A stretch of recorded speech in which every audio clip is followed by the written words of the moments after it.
गहलोत के करीबी और जोधपुर कांग्रेस में अपना वजूद रखने वाले रमेश बोराना को इस बार राज्य मेला प्राधिकरण का उपाध्यक्ष बनाया गया है।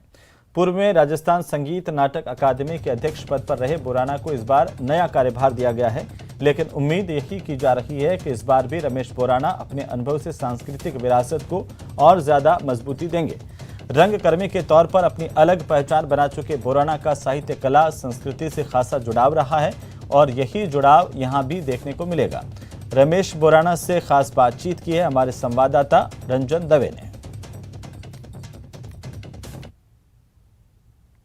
राज्य सरकार ने राजनीतिक नियुक्तियों का पिटारा खोल दिया है। ऐसे में अब जो बचे हुए प्रदेश सरकार के समय है, उसमें यह उम्मीद की जा रही है कि चहुमुखी और विकास देखने को मिलेगा। हमारे साथ हैं इस समय जोधपुर में राज्य मेला प्राधिकरण के नवनियुक्त उपाध्यक्ष रमेश जी बोराना। रमेश जी बोराना जोधपुर और प्रदेश के लिए जाना पहचाना नाम है, क्योंकि पूर्व में राजस्थान राज्य संगीत नाटक अकादमी की बागडोर भी आप संभाल चुके हैं। लंबा चौड़ा राजनीतिक जीवन रहा है और साथ ही साथ लंबा अनुभव भी। तो जानते हैं सबसे पहले क्या प्राथमिकताएं रहने वाली है और किस तरीके से अब राज्य मेला प्राधिकरण काम करेगा। सबसे पहले तो आपको न्यूज़ 18 की ओर से बहुत बहुत बधाई, और साथ ही साथ क्या मायने हैं। दवे साहब, आपको भी बधाई और धन्यवाद, और न्यूज़ 18 के सभी दर्शकों को मेरी ओर से बहुत बहुत धन्यवाद और बधाई, और आभार व्यक्त करता हूँ मैं राजस्थान के हमारी यशस्वी मुख्यमंत्री माननीय अशोक गहलोत साहब का, कि उन्होंने मुझे राजस्थान राज्य मेला प्राधिकरण का काम करने का एक अवसर प्रदान किया है। मैं मुख्यमंत्री जी और राजस्थान की जनता को ये विश्वास प्रदान करता हूँ कि राजस्थान में जो हमारी संस्कृति है, हमारी जो परंपराएं हैं, जो हमारे धार्मिक अनुष्ठान हैं, जो हमारी श्रद्धाएं हैं, जिसमें हमारा आनंद छुपा हुआ है, जिसमें हमारी एक सच्चाई छुपी हुई है हमारी परंपराओं में, उन सच्चाई को, उस आनंद को, उस लौकिक परंपराओं को हम कैसे विकसित कर सकें, संवर्धित कर सकें इन मेलों के माध्यम से। मेले त्यौहार हमारे राजस्थान की संस्कृति का एक प्रमुख हिस्सा है।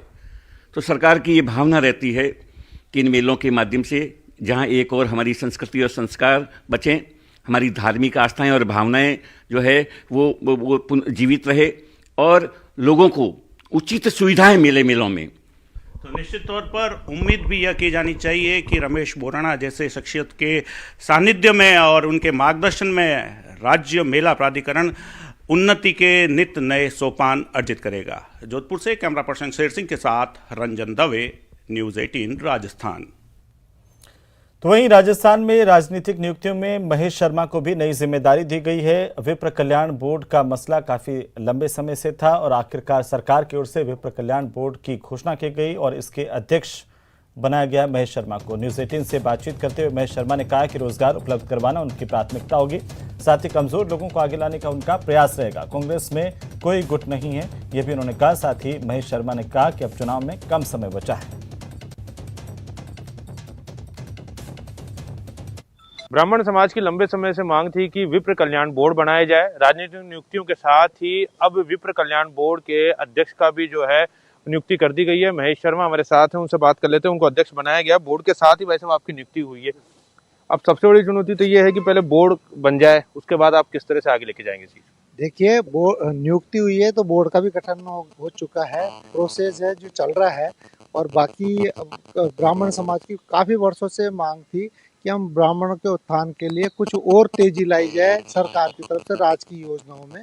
उसके लिए कांग्रेस पार्टी ने उचित समझा कि हम ब्राह्मणों को आगे बढ़ाएं, तो हमारे मैनिफेस्टो में भी इसका हमने बोर्ड गठन के लिए मैनिफेस्टो में प्रावधान किया और उसको राज्य सरकार ने, माननीय मुख्यमंत्री जी ने इम्प्लीमेंट करने की कार्रवाई करी और कल बोर्ड का गठन की घोषणा करी है। अब आपको इसकी जिम्मेदारी दी गई है, तो कैसे समाज के लिए काम करेंगे, क्योंकि नया बोर्ड है तो कोई कार्यशैली पहले से क्या होता था, किस तरह से नियम थे, ये अभी कुछ तय नहीं हो पाया है, तो आप कैसे इसको लेकर काम करेंगे। लंबे समय से मांग भी थी ब्राह्मण समाज की। देखो, जो मांग थी, कार्यशैली, मुझे भी अनुभव है, मैंने भी एक पहले बोर्ड में काम किया है, बोर्ड का एक निर्वाचित चेयरमैन रहा हूँ, तो हम लोगों को अनुभव है और जो मांगे थी हमारे समाज के अलग अलग प्रतिनिधि मंडलों ने जो ज्ञापन दिए हैं उनसे हमारी समय समय पर चर्चा होती रहती है। सबको बैठाएंगे, बात करेंगे, उसकी एक रूपरेखा तैयार करेंगे। और क्योंकि सरकार को चुनाव में जाने में समय बहुत कम है, तो उसी टाइम पीरियड के अंदर हम ब्राह्मणों के सामाजिक, आर्थिक, राजनीतिक, शैक्षणिक इन सब पे हम काम करने की पूरी कोशिश करके और आगे लेके जाएंगे। आपकी प्राथमिकताओं में क्या रहेगा कि पहला काम, दूसरा काम, आपने कोई प्राथमिकता के तय की? प्राथमिकताओं में किस तरह से रहेगा? देखो, एक तो सामाजिक के साथ साथ सामाजिक तो है ही, परंतु हमें इसके साथ शैक्षणिक की तरफ ध्यान देना पड़ेगा और हमें रोजगार उन्मुखी कोई ऐसे कार्यक्रम बनाने पड़ेंगे। उसकी तरफ मेरा प्राथमिकता रहेगी कि रोजगार के ब्राह्मण समाज के जो नवयुवक हैं उनको रोजगार के ज़्यादा से ज़्यादा शिक्षित किया जाए और रोजगार के साधन उपलब्ध कराए जाए। मतलब जो राजनीतिक नियुक्तियां हुई हैं उनमें से आप जिस गुट के माने जाते हैं, सचिन पायलट गुट के, एक अहम आपको जिम्मेदारी दी गई, किस तरह देखते हैं? कांग्रेस में सब ठीक है, सब बराबर है? देखिए, कांग्रेस में कोई गुट नहीं है, सब कांग्रेस के हम साथी हैं। कांग्रेस हमारा गुट है। सोनिया गांधी जी, राहुल गांधी जी, अशोक गहलोत जी, सचिन पायलट जी का गुट है। ये कोई गुट नहीं है, सब कांग्रेस एक है। मैं संगठन महामंत्री के रूप में मैंने काम किया, इसलिए लोग बाग ऐसी बातें कोई हो सकता है समझते हो, विचार रखते हो, परंतु कांग्रेस पार्टी मिल करके काम करती है। कभी आपने किसी हमारे बड़े लीडर से ऐसा नहीं सुना होगा ये मेरा गुट है, इसका गुट है। सब मिल करके काम करेंगे। राज्य की जनता की भलाई के लिए जितना हमसे बन पड़ेगा हम काम करेंगे और निश्चित रूप से हम 2023 में हमारी गुड गवर्नेंस के आधार पर हम सरकार रिपीट करेंगे। बिल्कुल, शुक्रिया हमसे बात करने के लिए। आपसे विप्र कल्याण बोर्ड के नवनियुक्त चेयरमैन महेश शर्मा जो कह रहे थे कि कांग्रेस में कोई गुट नहीं है, कांग्रेस एक है। और अगर बोर्ड की बात करें तो सबसे पहली जो प्राथमिकता रहेगी वो ब्राह्मणों के लिए जो रोजगार है उसको ज्यादा से ज्यादा उपलब्ध करवाने की इनकी प्राथमिकता रहेगी। सचिन कुमार शर्मा, न्यूज़ 18 जयपुर। तो वहीं राजनीतिक नियुक्तियों में पीसीसी के पूर्व अध्यक्ष रहे डॉक्टर चंद्रभान को भी नई जिम्मेदारी दी गई है। उन्हें 20 सूत्रीय कार्यक्रम के उपाध्यक्ष बनाए जाने की घोषणा की गई है। तो साथ ही साथ पुखराज पाराशर को भी नई जिम्मेदारी मिली है। जन अभाव अभियोग निराकरण समिति की जिम्मेदारी पुखराज पाराशर को दी गई है। पवन गोदारा को अन्य पिछड़ा वर्ग वित्त एवं विकास कॉरपोरेशन का जिम्मा सौंपा गया। न्यूज़ 18 से बातचीत में नवनियुक्त पदाधिकारियों ने कहा कि जो जिम्मेदारी उन्हें दी गई है बखूबी उनका निर्वहन करेंगे। आखिरकार गहलोत सरकार ने राजनीतिक नियुक्तियां कर दी हैं और इसका काफी समय से इंतजार किया जा रहा था। इस वक्त 3 दिग्गज हमारे साथ मौजूद है, लेकिन सबसे पहले कांग्रेस के पूर्व अध्यक्ष और बीसूका के उपाध्यक्ष आपको पद दिया गया है। पहले तो ये बता दीजिए, बहुत दिनों से इंतजार हो रहा था इसका? अब वो इंतजार तो खत्म हो गया, इसलिए उस पर तो क्या कहना है। लेकिन आपको बीसूका का उपाध्यक्ष बनाया, जी, जी। किस प्रकार से इस काम को आप आगे बढ़ाएंगे? पार्टी ने और सरकार ने जो नई जिम्मेदारी दी है इसका मैं ईमानदारी से और निष्ठा के साथ में निर्वहन करूंगा। 20 सूत्रीय कार्यक्रम क्रियान्वयन समन्वय समिति एक बहुत ही महत्वपूर्ण संस्था है और जो भी इसमें कार्य हैं, जो भी जिम्मेदारी है, उसका पूरे जो कहना चाहिए कि जो में क्षमता के साथ में इनको क्रियान्वित करेंगे। मैं पहले तो हमारे जो हाईकमान हैं, हमारे मुख्यमंत्री जी, हमारे प्रदेश कांग्रेस के अध्यक्ष जी, उनका बहुत बहुत आभारी हूँ कि उन्होंने मुझे जन अभाव अभियोग निराकरण समिति की जिम्मेवारी दी है। मुझे डॉक्टर चंद्रभान जी के अधीन जब आप प्रदेश कांग्रेस के अध्यक्ष थे, उनके साथ में महासचिव पद पर कार्य करने का मौका मिला। उनसे बहुत कुछ सीखा हमने और मैं समझता हूँ कि जनता की और सरकार के बीच में जो समस्याएं हैं, उनके बीच में जो समन्वय का काम है, पार्टी के कार्यकर्ताओं के साथ समन्वय का काम है, वो हम लोग पूरी निष्ठा और ईमानदारी से करेंगे, जैसा हम पहले भी कर चुके हैं। और पार्टी के साथ में पिछले 25 साल से हमारा जुड़ाव है, तो उस तरीके से सारे लोगों को हम जानते हैं, पहचानते हैं। तो मैं समझता हूँ कि हम पूरी निष्ठा से, ईमानदारी से ये काम को अंजाम देंगे। देखिए, जो राजस्थान के मुख्यमंत्री अशोक गहलोत जी ने, प्रदेश कांग्रेस कमेटी के अध्यक्ष जी ने और अजय माकन जी ने इस बार जो ये सूची आई है, इसमें जो कांग्रेस के लिए पिछले 30, 40, 50 साल जो कार्यकर्ता काम कर रहे थे, सबको मौका दिया है।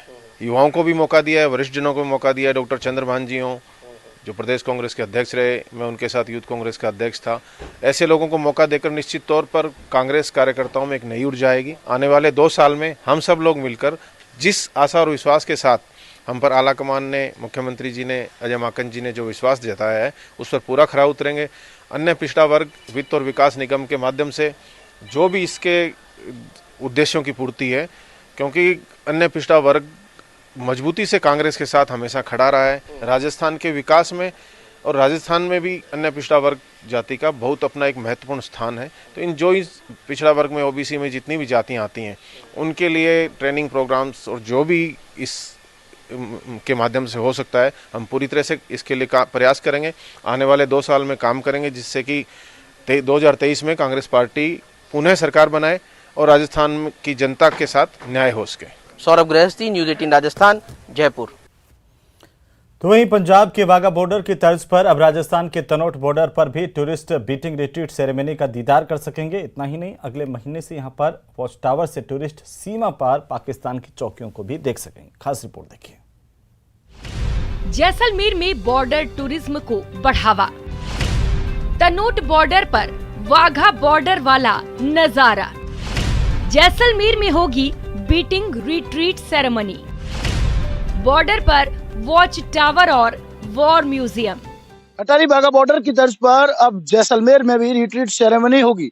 रिट्रीट सेरेमनी के लिए अंतर्राष्ट्रीय भारत पाक सीमा की बबलियान चौकी पर 2 करोड़ की लागत से 10 बीघा जमीन पर एक स्टेडियम तैयार करवाया गया है, जहां 2000 लोगों के बैठने की व्यवस्था होगी। जी हाँ, तैयार हो जाइए जैसलमेर में उस खूबसूरत नजारे को देखने के लिए जिसके लिए अब तक आपको पंजाब के वाघा बॉर्डर जाना पड़ता था।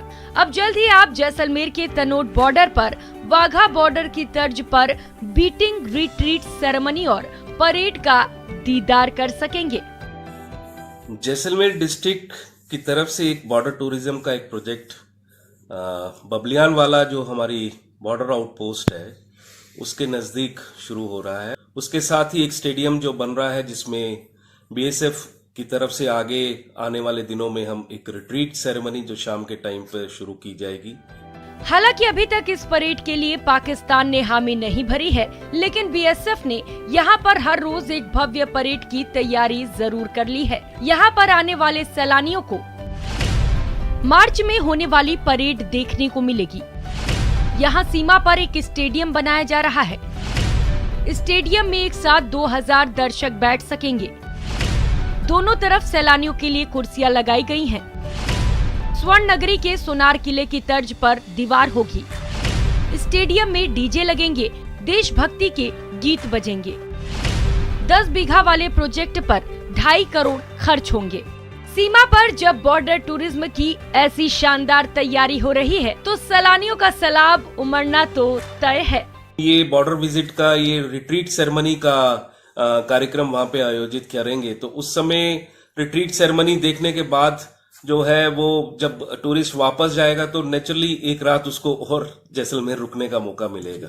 बॉर्डर टूरिज्म को बढ़ावा देने की दृष्टि से नीति आयोग से हमें ये प्रस्ताव बना करके भेजा गया था पहले, तो उसका पैसा लगभग 1 करोड़ 80 लाख के करीब प्राप्त हुआ और उसके तहत ये बॉर्डर टूरिज्म को और अधिक विकसित करने के लिए, बढ़ावा देने के लिए, टूरिस्ट को आकर्षित करने के लिए एक प्रोजेक्ट वहाँ पर मंजूर हुआ है।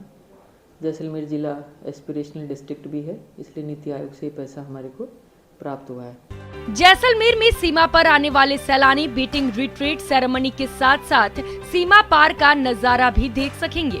सैलानी यहाँ पर 31 फीट ऊंचे वॉच टावर से सीमा पार देख सकेंगे। वॉच टावर से पाकिस्तान की चौकियां देख सकेंगे। स्टेडियम के सामने एक म्यूजियम बनाया जा रहा है। इस म्यूजियम में बीएसएफ के इतिहास के साथ साथ 1965 और 1971 के वॉर की वीर गाथा दर्शाई जाएगी। म्यूजियम में हथियारों की प्रदर्शनी भी लगाई जाएगी। जाहिर है जैसलमेर में बॉर्डर टूरिज्म शुरू होने से पर्यटन व्यवसाय को बड़ा मुनाफा होगा, जिसे लेकर कारोबारी भी खासे खुश नजर आ रहे हैं। बॉर्डर टूरिज्म से फायदा है, बॉर्डर टूरिज्म से रोजगार बढ़ेगा, बॉर्डर टूरिज्म से स्टे बढ़ेगा और सबसे बड़ी बात जैसलमेर का पूरे देश में नाम होगा, क्योंकि गिनी चुनी जगह है जहाँ पर जो है रिट्रीट सेरेमनी होती है। तो अब की बार आप जैसलमेर आएं तो यहाँ तनोट बॉर्डर पर वाघा बॉर्डर वाला खूबसूरत नजारे का दीदार करने जरूर जाएं। ठप पड़े पर्यटन में अब चार चांद लगेंगे, क्योंकि पर्यटन स्थल के रूप में डेवलप हुआ ये बॉर्डर टूरिज्म कहीं ना कहीं एक दिन पर्यटकों को अधिक जैसलमेर में रोकेगा, और जैसलमेर में जब वो एक दिन अधिक व्यतीत करेंगे तो यहाँ के पर्यटन व्यवसायियों को प्रत्यक्ष व अप्रत्यक्ष रूप से काफी मुनाफा होगा। श्रीकांत व्यास, न्यूज 18 जैसलमेर। तो चलिए सीधा रुख करते हैं राजस्थान विधानसभा सत्र का। दिव्यांगजन अधिकार नियम 2018 के नियम 32 के अंतर्गत आयुक्तालय विशेष योगजन राजस्थान का वार्षिक प्रतिवेदन वर्ष 2020-21 सदन की मेज पर रखता हूँ। श्री राजेंद्र सिंह गुड़ा महोदय, मैं आपकी अनुमति से कंपनी अधिनियम 213 की धारा 395 के अंतर्गत Rajasthan ex serviceman corporation limited Jaipur का 9वां वार्षिक प्रतिवेदन वर्ष 2020-2021 सदन की मेज पर रखता हूँ। विधेयकार पुरस्तापित किए जाने वाला विधेयक दंड प्रक्रिया संहिता राजस्थान संशोधन विधेयक 2022। शांति कुमार धारीवाल। अध्यक्ष महोदय, मैं आपकी अनुमति से दंड प्रक्रिया संहिता राजस्थान संशोधन विधेयक 2022 को पुनर्स्थापित करने की आज्ञा के लिए प्रस्ताव करता हूं। प्रश्न यह है कि दंड प्रक्रिया संहिता राजस्थान संशोधन विधेयक 2022 को पुनर्स्थापित करने की आज्ञा प्रदान की जाए। जो पक्ष में वो आ गए, जो पक्ष में वो ना गए, जो पक्ष में वो आ गए, जो पक्ष में वो ना गए, हाँ पक्ष जीता, हाँ पक्ष जीता। विधेयक को पुनर्स्थापित करने की आज्ञा प्रदान की गई। प्रभारी मंत्री। अध्यक्ष महोदय, मैं आपकी अनुमति से दंड प्रक्रिया संहिता राजस्थान संशोधन विधेयक को पुनर्स्थापित करता हूं। व्यास विद्यापीठ विश्वविद्यालय जोधपुर विधेयक 2022। श्री राजेंद्र सिंह यादव। अध्यक्ष महोदय, मैं आपकी अनुमति से व्यास विद्यापीठ विश्वविद्यालय जोधपुर विधेयक 2022 को पुनर्स्थापित करने की आज्ञा के लिए प्रस्ताव करता हूं। प्रश्न यह है कि व्यास विद्यापीठ विश्वविद्यालय जोधपुर विधेयक 2022 को पुनर्स्थापित करने की आज्ञा प्रदान की जाए। जो पक्ष में वो आ गए, विपक्ष में वो ना गए, जो पक्ष में वो आ गए, विपक्ष में वो ना गए, हाँ पक्ष जीता, हाँ पक्ष जीता। विधेयक को पुनर्स्थापित करने की आज्ञा प्रदान की गई। प्रभारी मंत्री विधेयक पुनर्स्थापित करेंगे। अध्यक्ष महोदय, मैं आपकी अनुमति से व्यास विद्यापीठ विश्वविद्यालय जोधपुर विधेयक 2022 को पुनर्स्थापित करता हूं। मुझे सदन को सूचित करना है कि राज्यपाल महोदय के अभिभाषण पर वाद विवाद के लिए लगभग 16 घंटे उपलब्ध हैं। उपलब्ध समय में सरकार द्वारा उत्तर दिए जाने का समय भी सम्मिलित है। मैं विभिन्न पार्टियों के लिए समय का बंटवारा निम्न प्रकार करता हूं। इंडियन नेशनल कांग्रेस 8 घंटे 36 मिनट, भारतीय जनता पार्टी 5 घंटे 41 मिनट, राष्ट्रीय लोकतांत्रिक party 15 minute, communist party of India 10 minute, भारतीय ट्राइबल पार्टी 10 मिनट, राष्ट्रीय लोकदल 5 मिनट, निर्दलीय 1 घंटा 3 मिनट, कुल समय 16 घंटे। सदन की कार्रवाई 2 बजे तक के लिए स्थगित की जाती है।